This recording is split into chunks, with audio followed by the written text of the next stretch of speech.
You're watching or listening to Strangers in Space, and for the next however long it takes, we're going to be talking about the story and the engine, so you don't have to. Hi, I'm JR. Hi, I'm John. And I'm Matt. So, what did you think, Matt? What did you think? I I really liked it. Did you? John? Yeah. I really liked it. Oh, you've There you asked go. John just as we're both swigging a drink. Do you want me to elaborate slightly? Well, you can. Well, we can get there, I suppose, can't we? Okay. I think I disliked it for the same reasons you liked it, Okay. which is not to say I disliked it. So my longer take is. I just thought it didn't translate to the screen very well. I thought it was a lovely idea, and I think it would have made a great story on the page. I think as soon as you put it into pictures and put actors there on the screen doing it, I think it just became silly, boring and silly. So I kind of liked the script, but I didn't like the execution of it because I just don't think it works in live action, frankly. John, what did you think of it? Well, I was watching it and I was going, this JR's going to mention about RTD's idea of drama being people in a room. So, It wasn't that it was that, but yes, I think that's the problem. But go on. but Did you like it? I absolutely loved it because it plays into so much of the things I love. It's like stories about storytelling, how it's like there's certain, and I think it's part of what you said about the way it translates. Inu Adams is a poet and he's a playwright ahead of this being, ahead of being a TV writer. And Yeah, I yeah. think that's why I love it, 'cause I think there's such a poetic sensibility to the whole idea. But I think the problem for me is as soon as you put people in a room and put that on the screen, turn the cameras on and film it and present it to an audience who aren't there in the room with those people, it's like the difference between a stage play and a screen version of the stage play, right? A lot of the time, the reason a stage play works is because you're in the same room as the people telling the story. And there's whatever you think, there's like this electric current that runs between the performers and the audience. There's a connection made by being in the same room, by being in the same space, by breathing the same oxygen. And I think as soon as you put it on a screen instead, it either holds up as a story or else that connection is just lost. And I don't know. I was like, for the first 10 minutes, I was like, oh, I like where this is going. And then for the next sort of 40 minutes, I was thinking, actually, it's not going anywhere. Kind of like because it's that distinctly authored voice it has, because this is, I think it's what Russell T Davies says in The Unleashed is he saw Ellam's play Barbershop Chronicles and he wanted to put Doctor Who into that world. And that is almost literally what Ellam's has done. Oh, I know, yeah. And I did this plays up online and up on YouTube if you want to see it as well. So part, part of what I found exciting about it isn't I watched it and I didn't think it wasn't going anywhere and I I don't think it didn't go anywhere. I think it did go places. But part of why I found it exciting is I didn't know where it was going to go because it was so unlike. I mean, the bones of it is the Rings of Akaton. So the bones of it is like Mind Robber. We've seen it before in Doctor Who. But the context of it, the setting of it, the way it's presented, we haven't seen that in Doctor Who. There's something very kind of like I guess Nigerian about it. So I felt the same way I feel watching those kind of Japanese ghost stories from the 1960s on film, where they kind of tie this sort of mysterious Japanese mythology uh, together into it, and you don't, as a sort of a Western UK audience who doesn't understand Japanese mythology, there's a weirdness behind it. There's this kind of an unpredictability behind it. And that's kind of what I felt here. I got really excited because I didn't know. And a week after, if it had been like this every week, then I think it would be getting wearing and it wouldn't go anywhere. But a week after, unit land helicopters in an English village, Yeah, And yeah. a week before Graham Norton turns up in the International Song Contest. I think this is exact. I mean, this is as exciting as Doctor Who gets. I think, as unusual. I think this is sort of up to McCoy levels of sort of, you know, Doctor Who's found something distinctive or Well, an original it for was a a bit change. like Battlefield in some respects, wasn't it? But I that's mean, not a bad call, given Ben Aronovich has, particularly in his new adventures, delved into kind of Afrofuturism and bringing this viewpoint into Doctor Who. But, however good Ben's research and the people he's talked to are, it doesn't beat Inu Ellam's, for his other work, has gone into sub-Saharan Africa and talked to people and got these stories and although got this verisimilitude. it's a bit ironic you say it's a bit like Battlefield because this comes, as I said, a week after Unit land a Yeah, helicopter yeah. in the village. But it's got that. I mean, I don't think it's paralleling anything from McCoy. No. It's the variety that we're getting, even though we are comparing it to RTD's old episodes, and there are absolutely elements from previous episodes and stories, and there's even cameos in this. But it's that kind of it's a different voice that you're hearing, a different sort of authorial voice. Um, which again, I mean, it's probably telling that the ones I'm most excited about are the ones that are either co-written with RTD or they're written by someone other than RTD. Well, for sure. Um, Because we were getting excited last week about what that might mean for the finale, and it wasn't until after we finished recording that it suddenly struck me, yeah, but Pete McTighe is not going to be involved in the finale, is he? no, no. But to give RTD credit, RTD is also the talent spotter, the person choosing the writers and Well, the general sort of tonal mastermind behind this. for the last 2 years, he's been borrowing a lot of things as well. He's been borrowing things that Chibnall's done, and he's been borrowing things that Moffat's done. So he's definitely been borrowing from the others. It's just about how he translates it to the screen. But then again, it didn't feel like his voice was anywhere much in this. I mean, there were a couple of places where you could tell it was Russell T Davies, if not writing bits in himself, then at least suggesting, can you put this in here because I need this? So the little girl and Mrs. Flood and I the missed the little fugitive girl. doctor. I missed Little Girl. So when Belinda sort of said, "Did you see a small child?" I was going, "No, I didn't see a small child." Was I looking the other way at some point? Oh, you You must were, have been, because though yes. it didn't speak, but she waved to. So when Oh, she okay. goes out of the concourse Yeah, and into the arcade, the empty arcade where the barber shop is, yeah. as she goes into the arcade, there's a little girl standing there at the side watching her. And she looks up, she sees the little girl, they wave at each other, and then she carries on in, and the little girl runs off in the other Okay. direction. I missed that. And do you Cool. know who the little girl was? Do you mean who the The actress character or was, the or actress? The actress and credited as she's credited as Poppy. So it's the actress from Space Babies. Okay. Oh, yes, because there was a rumor that one of the space babies is back for the finale. Yeah, so Okay. possibly this is going to link in somewhere.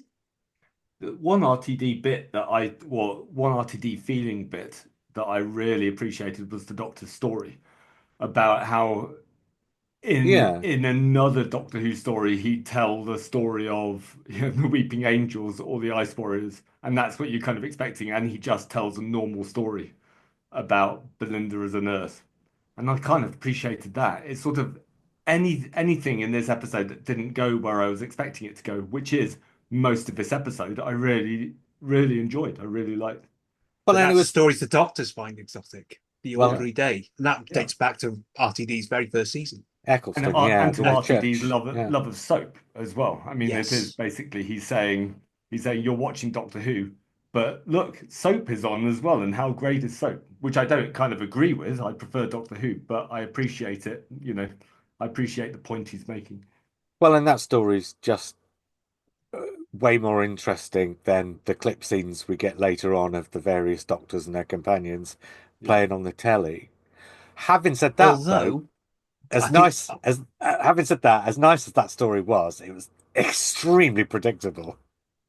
yeah, but I appreciate little touches like the choice of the clip of the Ninth Doctor does foreshadow where the story goes. So I think they have been chosen well. It's from the end of the empty chart. It's from the end of the Doctor dances, just before to when he's show me your moves. Yeah, just before he delivers that one the famous everybody lives line.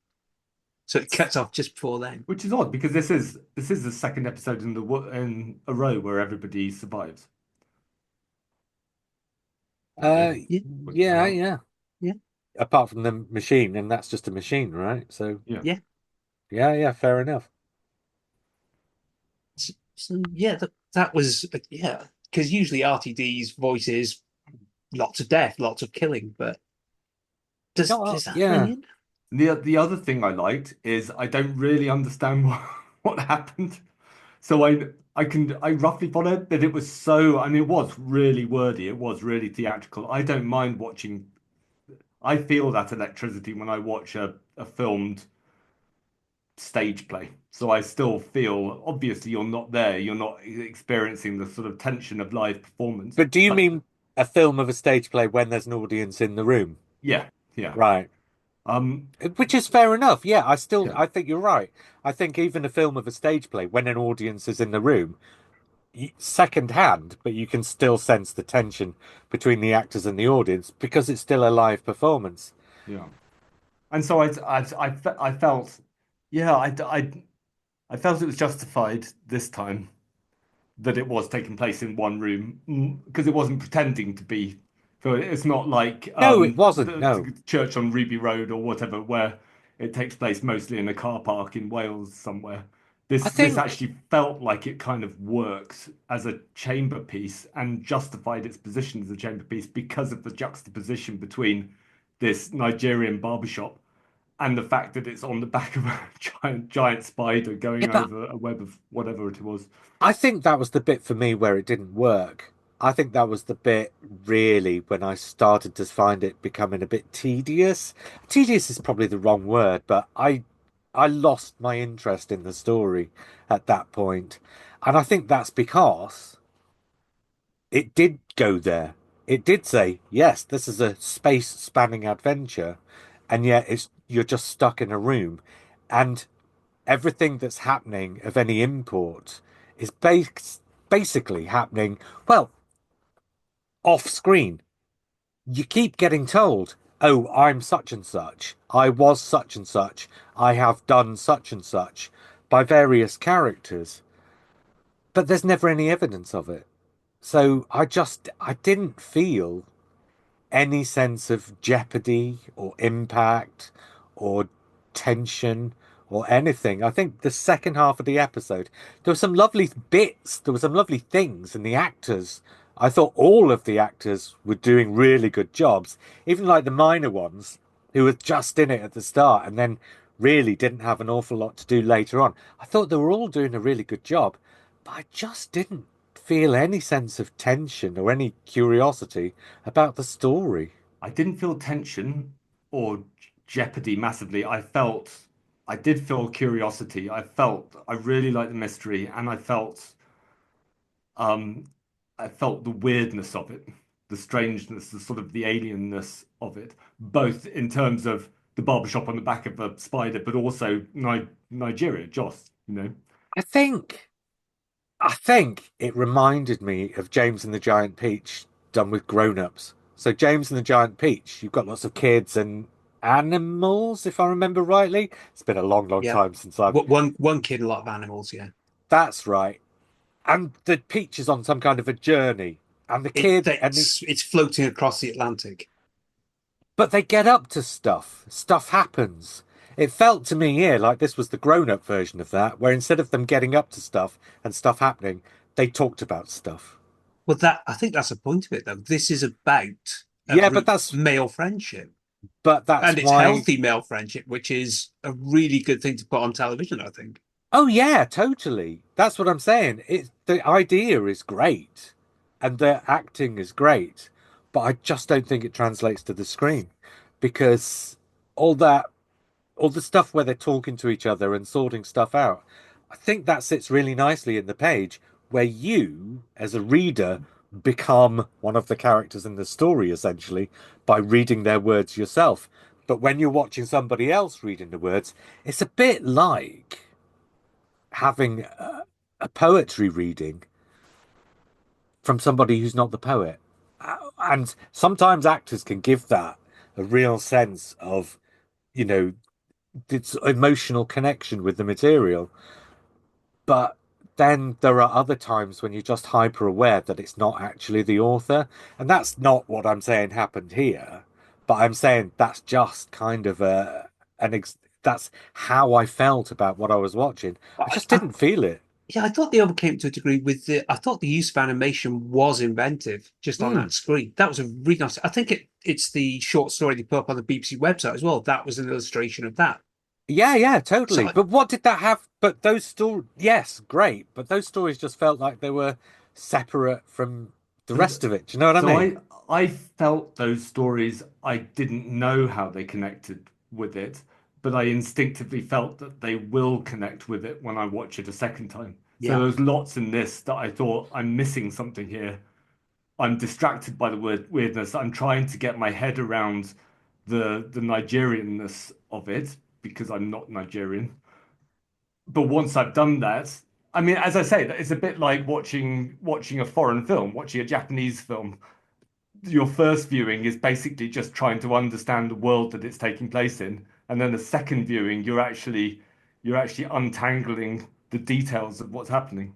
So I sort of trust to the author that a lot of these sort of stories and these details actually tie into something bigger. I mean, it sort of ties into your theory about the whole thing being a kind of land of fiction thing going absolutely. on, And which the gods as well. it The whole ties that into the that whole gods, but element. also plays with that and and sort of undercuts that slightly, which again I Yeah. appreciate. Well, maybe we'll come back to that at the end. Yeah. I just, for me, yeah, I- you're right. Maybe on further viewings, those stories that they're telling will feel thematically relevant or whatever. But just at the time, and I think it has to work on the first viewing. Who is this for? Is kind of maybe it comes down to that slightly too. It's I would say it's doing the same kind of thing as Dot and Bubbles doing in this same slot last year. It's not dealing directly with the Doctor's skin color, at least not for the majority of the episode, but it's using visual storytelling techniques and cultural storytelling techniques here to deal with Doctor's skin color. It's not like previous eras where you go, oh, you got to have the Doctor confront his skin color at some point, so we'll take him to the planet of the obvious space racists, or we'll take him to a point in history where there's segregation, where skin color is a deterrent.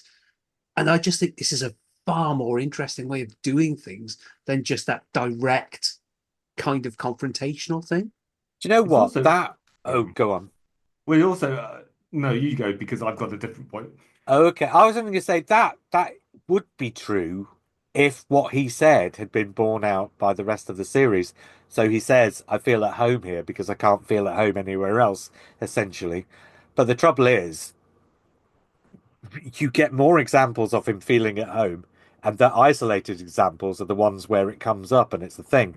So we've had two examples of his skin color coming up and being a thing, I think, across something like 15 or 17 episodes.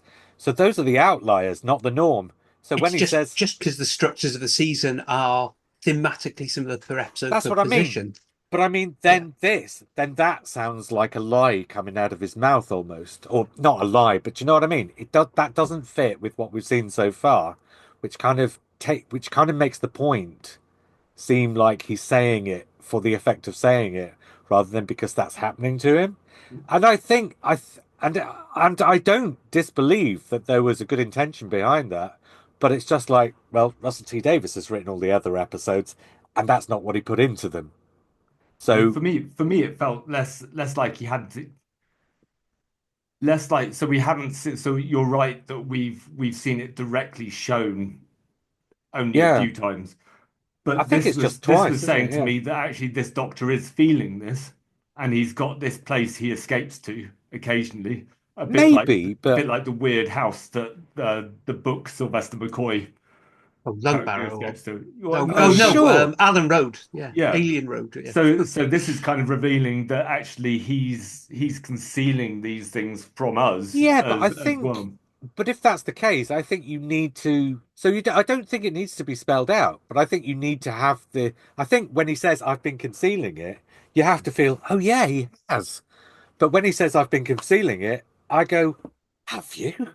So I don't think it works for that reason. And I don't think that's an issue with this episode, but I think that's an issue with the showrunner and the guy who writes this episode not synergizing their ideas. Probably. I mean, this also reminds me of, I mean, this has Demons of the Punjab, obviously, sort of little bits about it. I think it's more successful than Demons of the Punjab because it's presenting a story in a country we wouldn't usually see a Doctor Who story being presented in, but is also looking like it's drawing from the mythology and from the style of that country. It feels like it's a more authentic story for that country. Demons of the Punjab felt a bit like it's a Chris Chibnall, Jodie Whittaker story in India, Pakistan, and it felt a little bit sort of like it was interpreting that location for a Western audience. This felt Yeah, I don't know. more like it was just throwing the country at you and just you either sink or swim with it. I guess, but going back to my point about who is it for? So Doctor Who can do anything, right? And I think this just felt uncomfortable when it was trying to throw a bit of. So we are in outer space. We do have a big monster. And I think that just for me that took me out of it. It was like, okay, which thing are you doing? Because if you're doing a story about being stuck on this creature's back, then make it a story about being stuck on this creature's back. And it didn't feel like it was that. And if you're It's doing a story about storytelling, then don't do the thing about being on the creature's back. Do a story about storytelling. For it's me, it kind just of it's kind of doing things about imagination, about the story world and the real world coexisting, being the same place essentially. So that this machine, the spider, it isn't really in outer space. It's in what's it that nexus, that idea yeah, space. yeah, yeah. The It's not World Wide properly. Web. Yeah, Why does he call it the World Wide Web? he called it the World Wide Web first. Yeah, but Yeah. why does he call it the World Wide Web first when it's not the world that it is wide of? It's wide of the universe. So that seemed like a line that was thrown in for the sake of using the expression World Wide Web rather than because it actually meant anything. And again, that takes me out Double of it a bit. meanings. Oh, Double meanings. yeah. That's what it's there I for. thought it was a gag. Yeah. What But I'd it love is a to, gag, but it's a gag that takes me out of it because it's I not a gag based on what you see. Made me laugh yeah, or it made me, chuckle. yeah. I was, uh,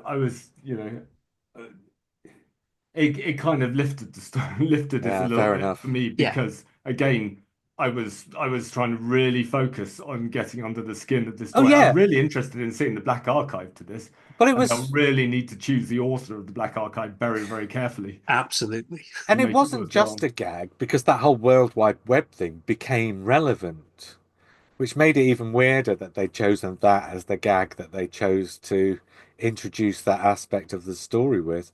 Because that's what it was about, wasn't it? It was about somebody trying to draw, or it could have been about, I think it was about somebody trying to draw energy from, it was, wasn't it? They were drawing energy from the stories to power the engine, which was the Yes. spider. Yep. Why was the why was the engine in the shape of a spider when it was the man who was the spider god? Why would he choose to make the engine in his Well, own why not? imaginary image? Why wouldn't you? If you're that old, he predates wheels. He predates anything that we think of as vehicular. It would be So if he predates all a those way things, of why getting wouldn't the he leg choose the power. shape that predates all those things? I He, don't know. It just again, I presume it's imagery. Story imagery is part of that power of Yeah, storytelling, particularly in the medium he's dealing with. he's already set up the idea of stories, these sort of global myths being like a spider's web.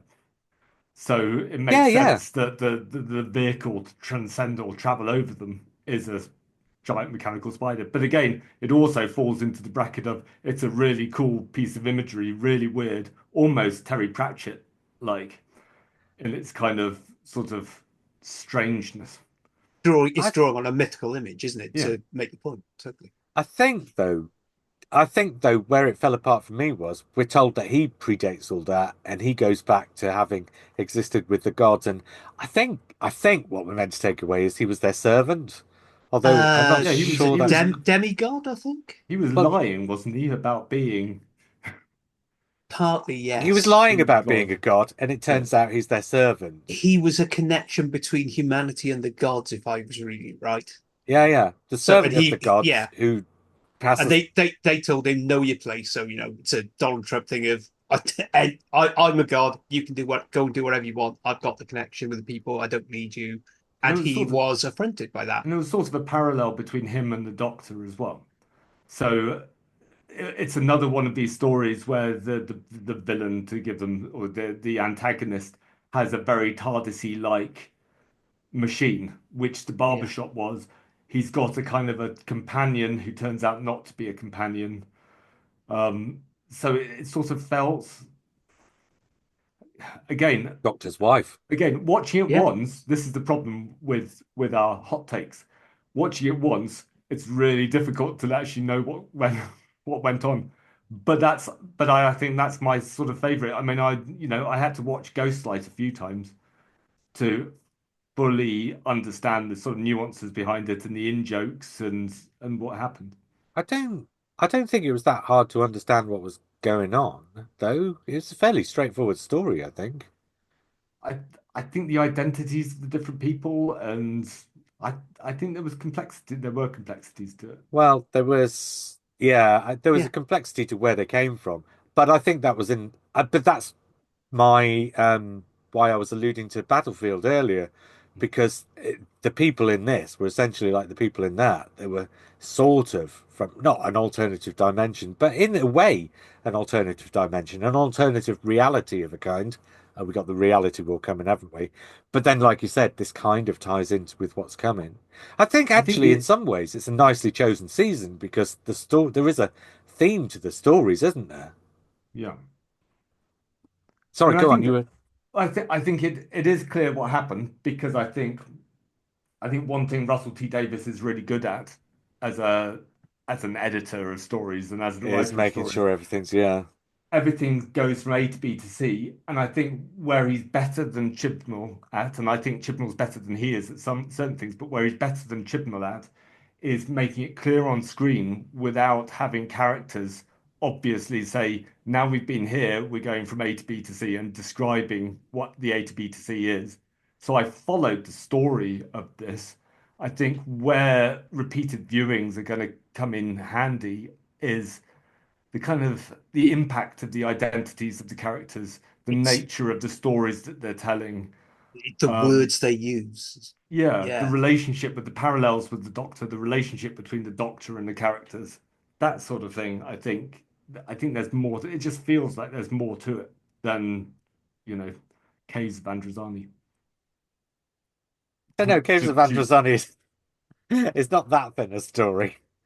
it's not thin. It's just it's pretty clear what happens. It's a revolution story, so it's Yeah, all yeah. The Daleks say, which I just don't we know can if talk watching about, but I just don't know if watching this again it's going to become more interesting or more dull because it did feel to me like you were spending a lot of time with people explaining stuff in that way that they were doing in Chris Chibnall's first season. That really we could have done with being shown some of that instead. And it felt like every time the screens burst into life, it felt like, and it wasn't this, but this is how it felt. It felt like the producers of the program were saying, "We need something to happen. Oh, I know. Let's tell a story on a screen." And the things that were happening just felt so separate physically, not thematically, but physically, so separate from the room that everybody was in. It just felt like we're in a room, we're watching a story. We're in a room, we're watching a story. We're in a room, we're in outer space. We're in a room, we're watching a story. We're in outer space. We're in a room. And it just felt like it was hopping between things rather than knitting them together. not thematically. Thematically, everything felt like it knitted together, but just in terms of the physical art of television presentation, it just felt like nothing was knitted together. And just every time we moved, it threw me out of the story.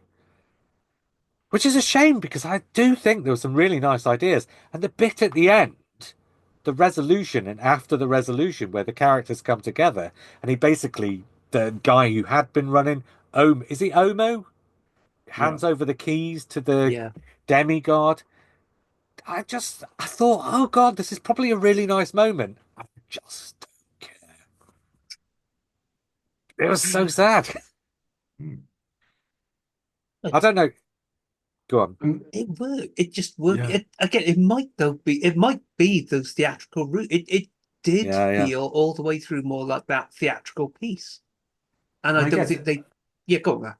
well, I guess how you rate it depends on, again, whether you go, Whether you connected whether with you're it. thrown out Yeah, of it or yeah, not. yeah. Yeah. And I'm imagining it's going to be a divisive one.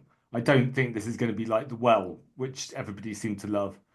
Um, this is going to Yeah, be either you were thrown out of it or you found it really sort of weird and you want to, if you want to rewatch it or not is probably the big question. that's why I said earlier, who's it for? Because it felt like, in a way, because Doctor Who has this core audience that always watches, right, regardless of whatever it is.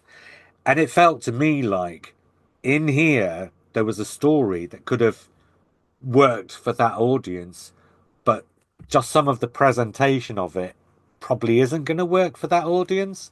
And so I feel like it didn't quite connect where it needed to connect.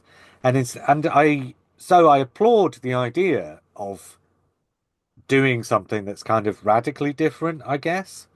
But I think even when you're being radically different, I think you still have to draw that audience in. So Dot and Bubble actually was radically different because basically it's just following a teenager around on the internet, right? But somehow I felt with Dot and Bubble, they managed to do it in a way that probably A, connected with that audience, but also B, kind of just draws you into the world that you're looking at. And here, it just felt like you were looking at it from the outside rather than being drawn in because It's because of all the mm, times when you kept getting thrown out of it. Or for me, this is I'm saying my experience of it. it's kind of like I don't know how people find it in the Forest of the Night because we're used to kind of Doctor Who being a certain shape. We're used to being science fiction, bit of action. We go back to the Well is a story Doctor Who can do in its sleep fundamentally, and Yeah. everyone will love it. And this and like in the Forest, they don't rely on incident at all. It's on the character, it's on the situation. I think the difference was, and I loved that, and I think the difference was that felt like it was in motion. I felt like Yes, this didn't feel like it was in motion, did it? no, because in the Forest Night moves around that forest and around the TARDIS, Missy in space, whatever. But this, it's that one room, but it's very deliberately set in that one Yeah, it's room. Yeah, yeah. physically static, but kind of thematically and mythologically, it goes to a lot of places. I mean, Yeah, it is theatrical. It is theatrical. I mean, it's also slightly sort of nostalgically reminiscent of a Hartnell, early Hartnell, because they've got one room and they can tell a story in it. The difference is yeah. Hartnell was still trying to tell the whole of the fall of Rome It's in it's that going way, back to but this is sort of it's going back to the roots of Doctor Who in that kind of way, isn't it? Because yeah. Doctor Who is very much more TV from the theatre style Mm. rather than the modern stuff we're used to. Do you think? I wonder as well, maybe if the fact that the whole thing was filmed in Cardiff didn't exactly help, because I don't think you ever got a sense of where they were really, did you? Did you think so? I thought it worked. I didn't Yeah, think it was going to. So we were joking last week about them setting it in Penny Nigeria, Lagos. but yeah, filming it in Cardiff. Actually, I think it worked. I knew you'd get that, John. They did film in Nigeria, so they did some filming in Nigeria, but obviously One only kind of shot. yeah, establishing shots, plate shots, or whatever. But actually, the nature of the story sort of made it work. for me. I wasn't thrown out of it. I didn't feel, I mean, I felt like it was sort of, I felt like it was studio bound. But in the same way that I felt Happiness Patrol is studio bound, but it sort of works because of the nature of the story. They did work hard in trying to get Lagos right. They had obviously, Elms there. They had a consult. I can't remember what his name was. It Yeah. was consult. He's on Unleashed as well. They really make an effort, because if you're dealing with somewhere like Nigeria, which some element of the viewership will be familiar with, Hmm.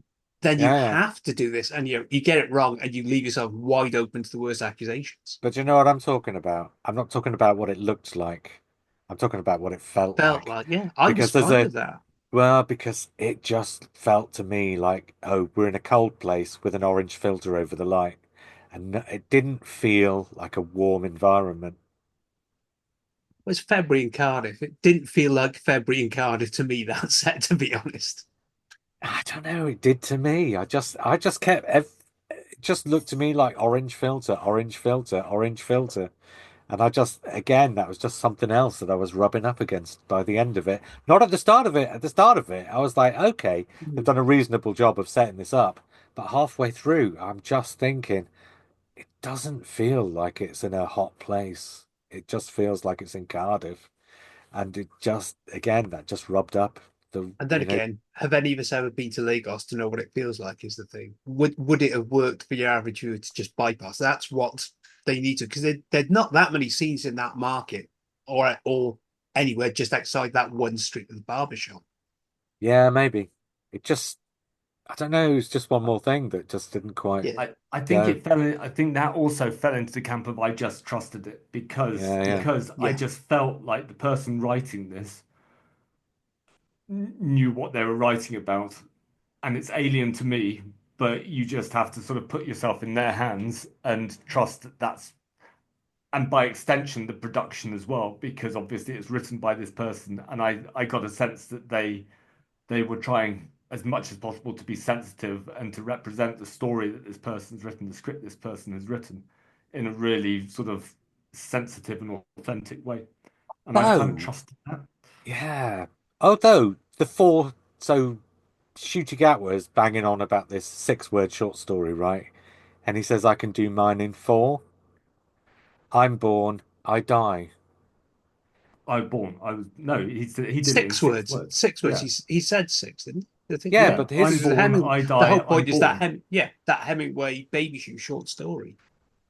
That is doc. Oh, that's right, That's because a he yeah, bellows at the end of it, doesn't he? yeah. I'm born, So I'm die, I'm born.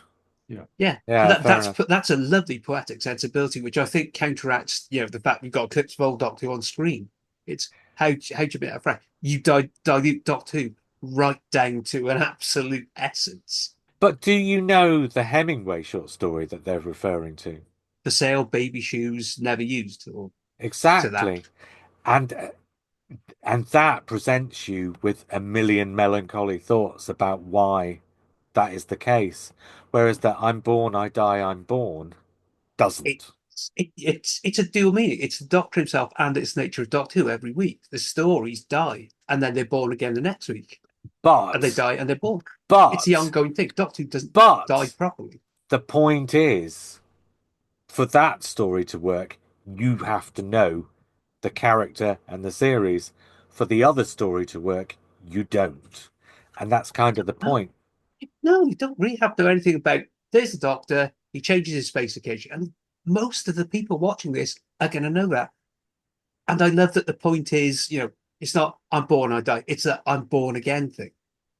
And I Yeah, think for that's a sure. lovely But sensibility. that's the thing that only works because it's this. And it's I about don't. it's Doctor's uh, story. It's a Doctor Who short story, but it's also Yeah. universal mythological. The idea of reincarnation and rebirth Well, It maybe, it it, yeah, it, yeah. it is a goes to the yeah, fundamental it human goes to the mythology. gods. It goes to the gods again. Well, Again, they don't die, do they? no. But the demigods do. Well, do they? I don't know. Depends. You can't die in stories because you can always have another story told about you. And that's what the Doctor does fundamentally. That's what gods do. I mean, It the just, whole point of the story is that God's story is so important to the gods. it feeds them. And the Doctor, is an almost ultimate source of stories. It's a But really gone. but just but what it comes down to for me is the Hemingway thing is you hear those six words and you instantly react, and your imagination is set free. You hear the six words that the doctor says, and it's like you have to think about what it means It's a rather than poet's. It's a instantly poet's reacting answer, to it. not necessarily an open story. Hemingway's an author. It's a story. Hemingway's a Ellen's, storyteller. yeah. This didn't feel like a. Ellen's is a Mm, poet, so it's boiling down to And poetic so, also, essence. I think we've got to accept that neither RTD nor the author of this are as good as Hemingway. yeah, fair. Dunno. But if Maybe. we're Yeah, having this, Elms has got a pretty good reputation. Yeah. but if we're having the conversation about that meaning and what a six-word piece of dialogue and what its meaning is, then actually there's, you know, more weight to this than there was to the well. So, Yeah. It's more weight to most things than there was to the well. well, yeah, yeah. But it makes me feel better about it, quite good about the well because again, we're not having week three of the well where we've had the well, we've had whatever we had last week, the It's not like Lucky a Bay. Hinchcliffe era where it's the same thing, Hmm, variations on a theme. Yeah, it's not variations on a theme, it's different themes every week. yeah. It, but again, it's like, yeah, it works as poetry, but I don't think it works on the screen again. I think that's what it just comes down to for me. The trouble is, it's a story about words you're telling in a visual medium. It's how do you translate that and if it works for you. Hmm. Mm. And obviously, I think there's a problem and I know you're not alone because I know Luke, for one, didn't like it either, and for Oh, really? much the same reasons. Oh, okay, I yeah. wonder what Dylan thinks. he He'll he have a, won't he won't watch it. Don't worry. but he should because it's I actually one of know. the more Chibnally.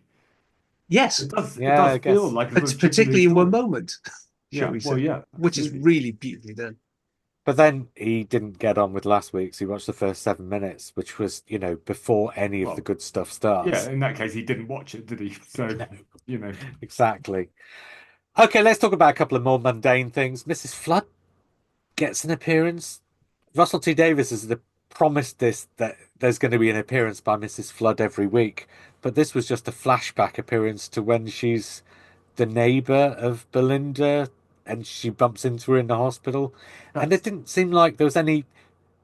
Oh, I was going to say that if you're going to put Mrs. Flood in every week, it feels to me like when we had Missy, right, we saw her every week, and every week there was a slight forward motion in what you knew about the character or what you thought you knew about the character.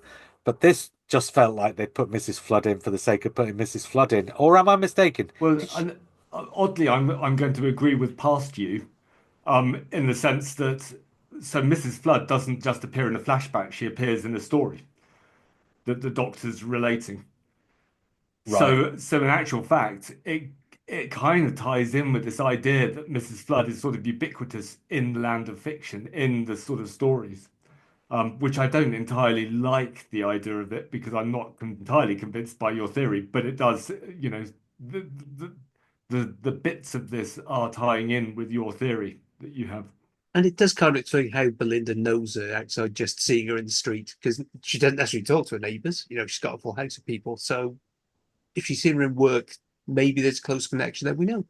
But also, contrary to what I said, I think we see the Doctor start telling the story, and then I think what we see is the reality, and then we come back to the Doctor finishing the story off. So I don't know if Mrs. Flood, I don't think necessarily she would have been mentioned by the Doctor as he was telling the story. I think that bit was just for us, the viewer, rather than the people in the barber shop. Well, I Maybe. think she's sort of in. It felt like she'd infiltrated her way into a story, so the Doctor's Well, not kind of. that's my theory, isn't it? Yeah, but at least she didn't appear in Nigeria blacked up, which would have been the Yeah. alternative given the Susan Twist flashbacks. Well, that little girl that Belinda sees, I was half expecting her to turn around and to have, some grown up saying, Lucille Flood, what are you doing here? Something like that. I don't know, whatever. But you know what I mean? Because that little girl is clearly being set up to be something. And to me, Particularly given the resonance from previous stories. yeah, is this. But this to me is a big problem with RTD storytelling over the last 2 years, is instead of giving us a story arc, he's giving us a who could this possibly be arc.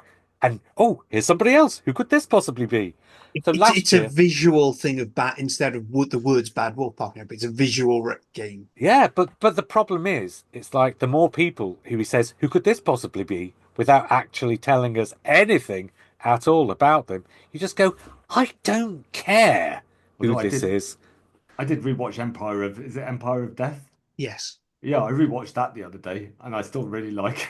I still think that whole thing holds up The really bit where well. the invisible lamp post appears out of nowhere, and he goes, oh, of course that's why the kid's called that.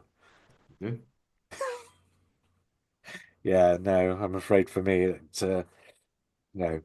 Is there anything else that either of you wants to?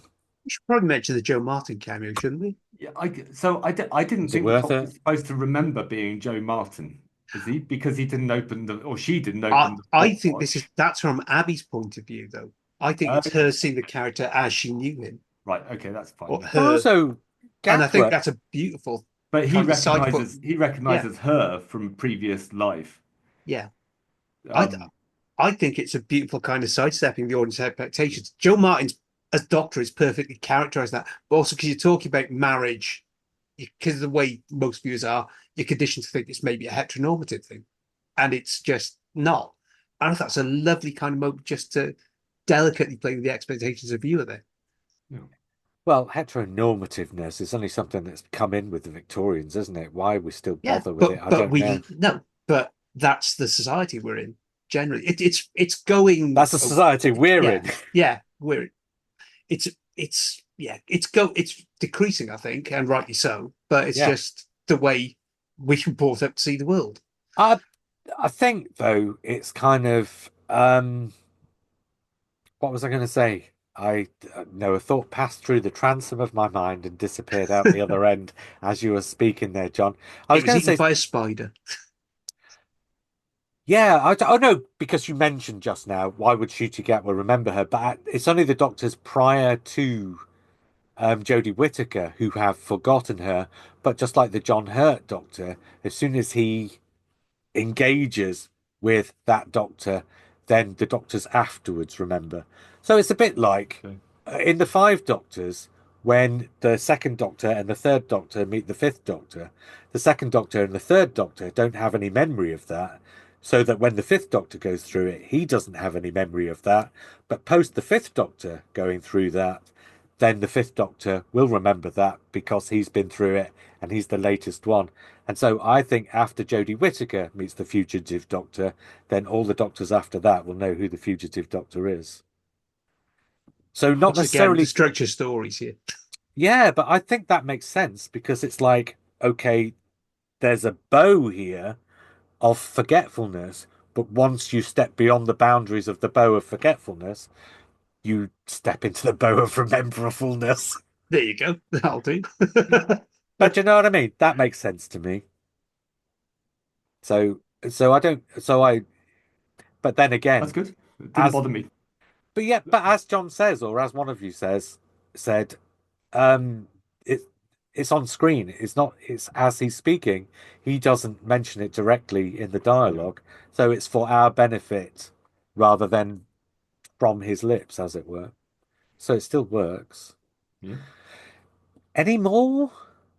Any more things you want to bring up?